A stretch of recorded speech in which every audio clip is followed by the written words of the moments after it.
नमस्कार शेतकरी मित्रांनो. नमस्कार. सुधारित शेती तंत्रज्ञान या युट्यूब चॅनल मध्ये आपलं सर्व शेतकरी बांधवांचं मनापासून स्वागत आणि धन्यवाद.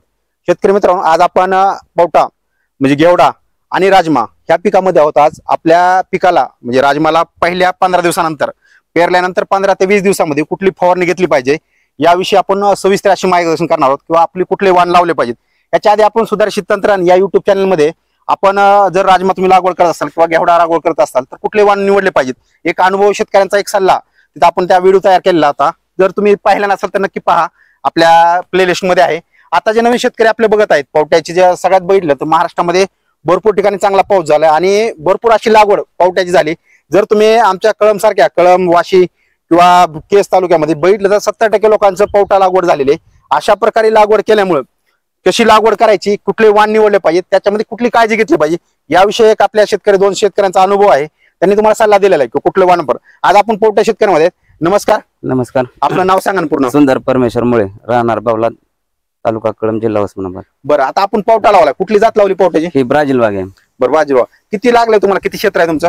ही 1.25 एकर रान आहे. बाकीची ज्वारी अर्धे हे केले, 25-30 किलो पडले. 25-30 किलो बियाणे पडले.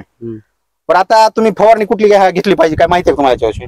बुरशीनाशक आणि कीटकनाशक घेतले. बरं, आता यांचं बरोबर आहे. सगळ्यात महत्वाचं लक्षात घ्या, पावट्यामध्ये बुरशीनाशक आणि कीटकनाशकची फवारणी घेणं गरजेचं आहे. गुंडे पडतात. आता तुम्ही लक्षात घ्या, सगळ्यात महत्वाचं लक्षात घ्या, ज्यांनी पावसाच्या आधी लागवड केली, पावट्याची पेरणी केली, अशा शेतकऱ्यांना भरपूर जर बघितलं तर मरीचा प्रॉब्लेम जास्त आहे सगळ्यात जास्त पावट्याला. तर अशावर नियंत्रण काय करणं गरजेचं आहे ह्याविषयी मी तुम्हाला सल्ला देतो. शेतकरी मित्र, लक्षात घ्या, जर तुमची लागवड पावसाच्या आधी जर असेल, आता लागवड होऊन 20 ते 25 दिवस झाला असेल तुमच्या पावट्याला, जर तुम्ही शेतामध्ये गेलात तर तुम्हाला भरपूर असा पावटा मेलेला दिसेल तुम्हाला. याचं कारण की जाती अति ओलावा किंवा जर तुम्ही बघितलं तर मर याचं कारण, याचं दुसरे काय कारण असू शकतं की जर तुम्ही तणनाशक याच्या जर वापरले असेल आणि लवकर जर पेरणी केली असेल ह्याच्यामुळे सुद्धा मर येऊ शकते. त्याच्यामुळे सगळ्यांनी याचा नियंत्रित उपाय कसा करायचा ह्याच्यावर मी तुम्हाला थोडक्यात सांगतो. आता लक्षात घ्या शेतकरी मित्रांनो, पहिली फवारणी जी की आपली मर थांबली पाहिजे, त्यानंतर बुरशीनाशकचं योग्य असं नियोजन असलं पाहिजे, त्यानंतर वाढ ह्याच्यावर कुठली केली पाहिजे याविषयी मी तुम्हाला सांगतो. सगळ्यात महत्वाचं लक्षात घ्या शेतकरी मित्रांनो, आपल्याला पावट्यामध्ये मेजर जर बुरशीनाशक सगळ्यात महत्वाचं आहे तर बुरशीनाशक मध्ये सगळ्यात महत्वाचं आपण वेल एस्ट्रा प्रोडक्ट वापरू शकतो. लिक्विड बुरशीनाशक आहे. ह्याच्यामध्ये आपले येणारे बुरशीजन्य जेवढे रोग असतील तेवढं नियंत्रण करेल. त्याचबरोबर येणार करपा असेल, बुरी असेल किंवा बुरशीजन्य दुई, आता या काळामध्ये दुईचा प्रॉब्लेम जास्त आहे. दुईमुळे सुद्धा पावट्याला जास्त परिणाम होतो. तर अशा दुईमुळे कुठल्याही प्रकारचा परिणाम त्या पिकावर होऊ नये ह्याचं काम करण्याचं काम आपलं वेल एस्ट्रा प्रोडक्ट करून विलूड केमिकलचं आहे. जर तुम्ही ही वापरलं तर 100% तुमच्या बुरशीजन्य जेवढे रोग असतील नियंत्रण होईल. आता ह्याच्यामध्ये वॅलिडामायसिन आहे. वॅलिडामायसिनचा असल्यामुळं याचं पानाला एक टॉनिकचं काम करेल, पाण्याचे साईज तुमचे चांगले बनन. अशा प्रकारे जर तुम्ही वापरलं तर चांगल्या प्रकारे राहील. त्याच्यानंतर तुम्ही सगळ्यात लक्षात घ्या, पावसाला सुरुवातीला आईचा प्रादुर्भाव असतो, किडीचा प्रादुर्भाव बघितला तुम्ही काका? पानं किल्लं. मग ह्याच्यावर नियंत्रण करण्यासाठी आपल्या कीटकनाशक चांगल्या प्रकारे वापरणं, म्हणजे साध्या प्रकारचे, म्हणजे साध्या सिंपल म्हणजे इमामॅक्टिन जर तुम्ही घेतलं, इमॅक्टो नावाने येते मार्केटमध्ये. आता जर तुम्ही बघितलं इमामॅक्टिन भरपूर मार्केटमध्ये आहेत, लोकल कंपनीचे आहेत मार्केटमध्ये, प्रोक्लेम सारखे सुद्धा आहेत, परंतु त्याच्यापेक्षा प्रोक्लेमच्या रेंजचा आणि अतिशय कमी रेटमध्ये असलेलं जर तुम्ही वापरलं, इमॅक्टो नावाने येते, हे जर तुम्ही मिक्स करून वापरलं तर पंपाला तुम्ही 10 ग्राम जर वापरलं तरी चालते.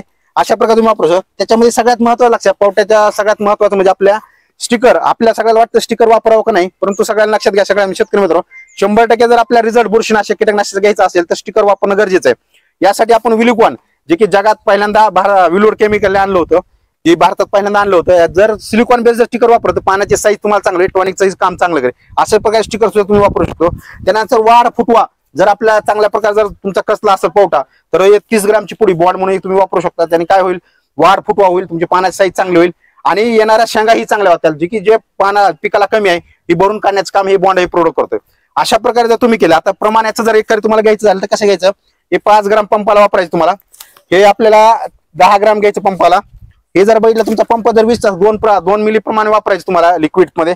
अशा प्रकारे तुम्ही सगळं करू. आणि विलिकॉन जर घ्यायचं असतं 5 शेतकरी मित्रांनो, पावट्याला पहिली फवारणी जर चांगली झाली तर तुमचं उत्पन्न चांगलं येईल. अशा प्रकारे जर तुम्ही व्यवस्थित फवारणी केल्या, किडीवर नियंत्रण, बुरशीवर आणि फुटवा, आता काही जण 19 खत सुद्धा वापरायला चालतंय. अशा प्रकारे तुम्ही सगळेजण करू शकता आणि चांगलं उत्पन्न घेऊ शकता. त्यातलं तणनाशक बी आहे साहेब, ह्याची तणनाशक बी आहे. गेल्या वर्षी वापरलं होतं मी, जळालं सगळं. जळालं ना? आमुरा कंपनीचं तणनाशक सुद्धा वापरू शकता, परंतु लक्षात घ्या ह्याचे पाने जरा पातळ असल्यामुळे तेवढा इफेक्ट जास्त होतो तणनाशकचा. आता ह्याला डुबून युरिया टाकला की पाणी मोठं. हा, ह्याच्या सगळ्यात महत्वाचं तंत्र लक्षात घ्या. आपण कुळपणी करू शकता आणि कुळपणी करून युरिया जर टाकला त्याची वाढ सुद्धा चांगली होऊ शकते. एकरी एक पोतं वापरायचं, एकरी एक पोतं. अशा प्रकारे तुम्ही सर्वजणांनी पहिली जर तुम्ही तंत्राने डुबून घेतलं, तणावर नियंत्रण होईल तुमचं योग्य तणनाशक पेक्षा आणि युरिया ह्यासारखे फुटवा चांगला होईल. आणि अशा प्रकारे जर कीड आणि बुरशीनाशक जर तुम्ही व्यवस्थित घेतले तर 100% पोट्याचं उत्पादन तुमचं चांगलं मिळणार आहे, घेवडा चांगला येणार आहे आणि राजमा चांगला आहे. आपले अनुभव शेतकऱ्यांनी आपल्या सुधारित तंत्र युट्यूब चॅनलला एवढं तण जळून जाते बघा आमरण. एवढं तण जे बारीक तण असेल ते निघून जाते. नसतं याला कोळपणी सगळ्यात महत्वाचं लक्षात घ्या. कोळपणी हा पर्याय अत्यंत चांगला आहे जर डुबून घेतलं म्हणजे कोळपणी, कारण हवा खेळती राहील आणि माती बुडायला लागेल झाडाच्या आणि त्याच्यामुळे वाढ चांगली होईल आणि फुटवा चांगला होईल. त्यापेक्षा तणनाशकपेक्षा तुम्ही जर डुबवलं त्याच्यापेक्षा चांगलं राहील. अशा प्रकारे सगळ्यांनी तंत्रज्ञान वापरा आणि आपलं सगळ्यांचं उत्पन्न घेवडा राजमा याचं उत्पन्न वाढा. आपल्या शेतकऱ्यांनी आपल्या अत्यंत महत्वाचा त्यांचा वेळ दिल्याबद्दल सुधारित तंत्रज्ञान युट्यूबला त्याबद्दल धन्यवाद.